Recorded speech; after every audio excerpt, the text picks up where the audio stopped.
யார் மீது அநியாயம் செலுத்தக்கூடாது, யாருடைய சொத்தையும் தவறி அபகரிக்க கூடாது, யாருடைய பொருளையும் திருடக்கூடாது. அப்படி செய்தால் அதெல்லாம் ஹராமாகிவிடும். அந்த ஹராம் நம்மளுடைய வாழ்க்கையில் சம்பந்தப்பட்டிருக்கிறது என்று சொன்னால் ஒருபோதும் நம்மளுடைய துவா ஏற்றுக்கொள்ளப்பட மாட்டாது என்று அல்லாஹுடைய தூதர் நமக்கு அவ்வளவு வலியுறுத்தி சொல்லியிருக்கிறார்கள். அப்ப நமக்கு நம்மளுடைய துவாக்கள் ஏற்றுக்கொள்ளப்பட வேண்டும் என்று சொன்னால் ஹராமில் இருந்து நாங்கள் விலகி இருக்க வேண்டும் சகோதரர்களே.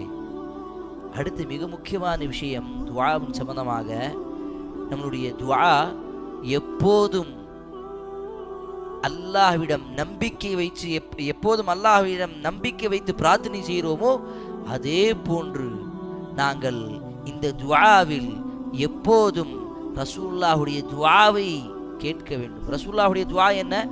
பொதுவாக சொல்ல போனால் நமக்காக துவா செய்ய தெரியாது. யா அல்லாஹ் எனக்கு இதை கூட அதை கேடுன்னு கேட்குறோம். ஆனால் என்னைக்கும் இன்மைக்கும் மறுமைக்கும் சேர்த்து பிரார்த்தனை செஞ்சிருப்போமா?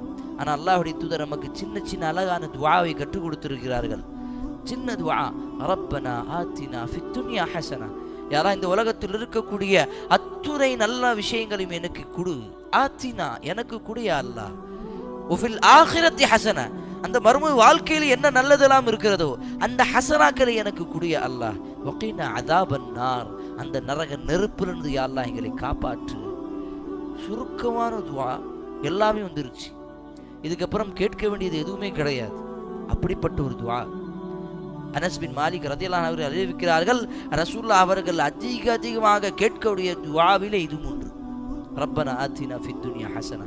ஆனால் நாங்கள் இந்த துவாவை கேட்டு பல நாட்களாக இருக்கும், பல மாதங்களாக இருக்கும், அல்லது பல வருடங்கள், ரமதானுடைய மாதங்கள் மட்டும் இருக்கும். அல்லாஹ் காப்பாற்ற வேண்டும் சகோதரர்களே, பெரியவர்களே.